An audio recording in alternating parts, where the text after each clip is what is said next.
সেতু নির্মাণ সহ ৫ দফা দাবিতে ভোলার বোরহানউদ্দিন ২২৫ মেগাওয়াট বিদ্যুৎ প্ল্যান্টের গেটে তালা দিয়ে অবস্থান নেন আন্দোলনকারীরা। এ সময় বোরহানউদ্দিন উপজেলা নির্বাহী অফিসার, ওসি সহ প্ল্যান্টের কর্মকর্তা কর্মচারীদের অবরুদ্ধ করেন তারা। এর আগে সোমবার দুপুরে বোরহানউদ্দিন আব্দুল জব্বার কলেজের মাঠ থেকে বিক্ষোভ মিছিল বের করা হয়। পরে ভোলা ২২৫ মেগাওয়াট কম্বাইন্ড সাইকেল বিদ্যুৎ কেন্দ্রের সামনে গিয়ে অবস্থান নেন আন্দোলনকারীরা। দাবি আদায় না হলে কঠোর আন্দোলনের হুঁশিয়ারি দেন তারা।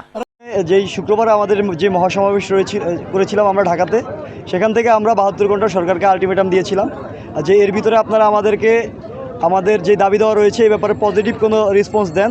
যদি পজিটিভ কোনো রেসপন্স আপনারা না দেন, সেক্ষেত্রে আমরা আমাদের ভোলা থেকে যে সুযোগ সুবিধাগুলো এই দেশ নিচ্ছে আমরা এগুলো বন্ধ করে দিব।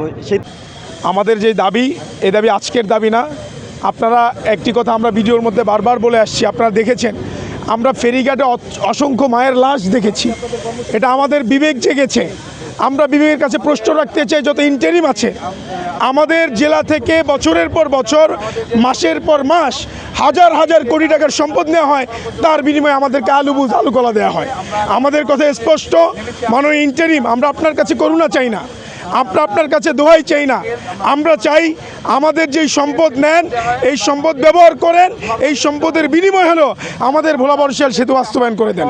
আন্দোলনকারীদের সঙ্গে বৈঠক করে কর্তৃপক্ষ। এ সময় দাবি নিয়ে ঊর্ধ্বতন কর্তৃপক্ষের সঙ্গে আলোচনার আশ্বাসে অবরুদ্ধ কর্মকর্তাদের ছেড়ে দেন বিক্ষুব্ধরা।